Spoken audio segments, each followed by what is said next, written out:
And I just want to make sure that before we even get into sim pressures, talking about the guys up front and any blitzer that we might add, I want to talk about some pass rush commandments, just things that I really believe in that are always kind of fundamentals.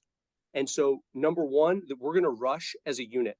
And so it's going to be so important to maintain our pass rush lanes. We're going to push the middle. We don't want the quarterback to step up. We want that quarterback to feel the pressure that we're presenting to him. But it's also really important that we never end up with two B gap rushers where now there's a big opening in the middle that quarterback can step up and scramble into. Individually, our rushers have to have a plan. You want to coach up your players that they have a pass rush move in mind each and every play and have that move and a counter.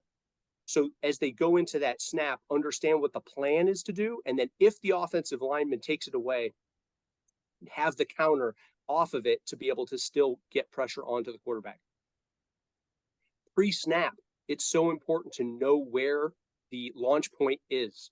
Know the depth of the quarterback. Is he under? Is he gun? Does this team like to go 3-step or 5-step or 7-step?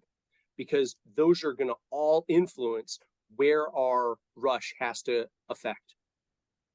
We have to be able to get off on the ball or the movement, whatever's fast, whatever's first. Okay?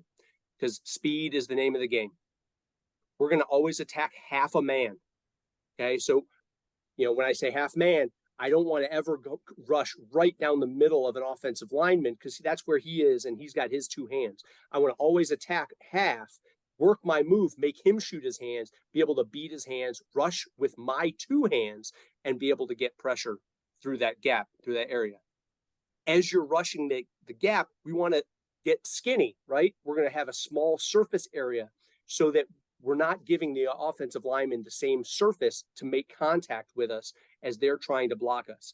I want to be able to give him, but then take it away so that he thinks he can punch and get contact on my surface, but then I'm going to actually take it away. I'm going to be like water, right? Like Bruce Lee, where I'm going to be able to move in such a way that I can affect the quarterback, affect the gap, get pressure, but I'm going to go and move where I'm able to go. Okay. But the key here is that we're going to avoid no man's land, no drive-by rushes. And I'll show you what I mean by that. If we're behind the quarterback, that's the worst place in the world that you can ever be. You got to spin back or hump back.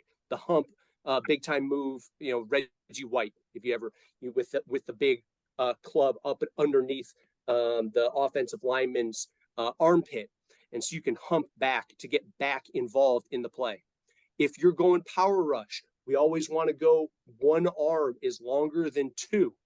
And so understand that you can get separation away from that offensive lineman. One arm is longer than two than trying to lock out here. I can lock out here with a long arm through and then work my counter and finish the play. We're never going to leave our feet. Our guys are tall enough. Okay. Get your hands up. Hi, guys. Make the quarterback throw out of a well, but you don't have to leave your feet.